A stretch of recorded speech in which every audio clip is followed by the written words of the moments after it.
Good morning, fourth grade. Today will be our break day number 2. Tomorrow, Wednesday, we will be starting our environments unit. Before we get started, I want to give an announcement. If you join me for the live stream, we have an updated time. We will now be starting at 1:20 and finishing up at 1:45.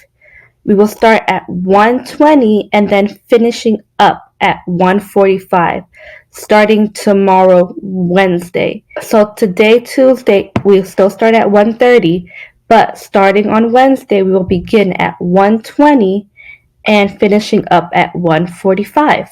Now, yesterday, you all viewed a video about snow, and many of you shared different ideas and different facts you have learned about snow.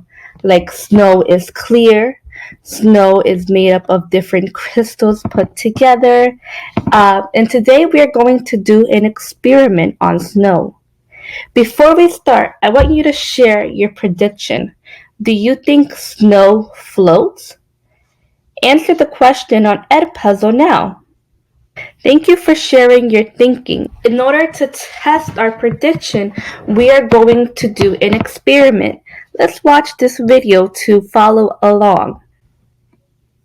Hello, fourth grade. So today we are going to do an at-home experiment.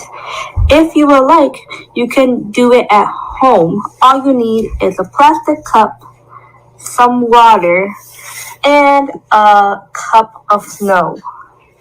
We are going to conduct our experiment to see if snow floats. In the previous slide, you shared your prediction and sharing if snow floats. Right now, we are going to test it. If you're completing the experiment with me, go ahead and fill a plastic cup with some water. Not all the way to the top, just about halfway. And then go outside and fill a plastic cup with some snow. We're going to see what happens when I take 1 spoonful of snow, just like that. And we're going to see if it floats. So I'm going to drop it in. We're going to see what is happening. So right there is our snow. As soon as we dropped it into the water, it lost its white color. Because as we learned in the video, snow does not have any color, but it's actually clear. And as we are looking at it in our cup, see how it sits at the top? It is floating at the top of our water. Even if I push it down with my fork, watch what happens. If I push it down and then let go, it comes back up. So now we see, even after I pushed it down, it did go back up to the top. Now it is melting a bit, dissolving into the water. That's why it looks a bit more smaller, but we can see it right there that it is still floating.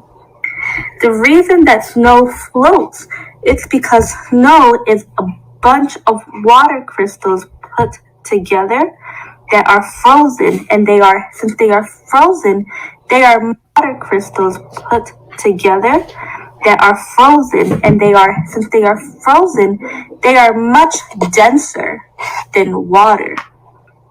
Dense means that it is heavier than the water. And since it is heavier than the water, it means it will float to the top. If you tried this experiment at home, please share your thoughts on Edpuzzle. Was your prediction correct? Did snow float? We were able to see that those snow crystals, no matter if it was small or big, it will float to the top because the snow is more dense and heavier. Please share a picture of your experiment and observations either to my email or you can text it to me. Just ask mom or dad to help you out. Have a good day.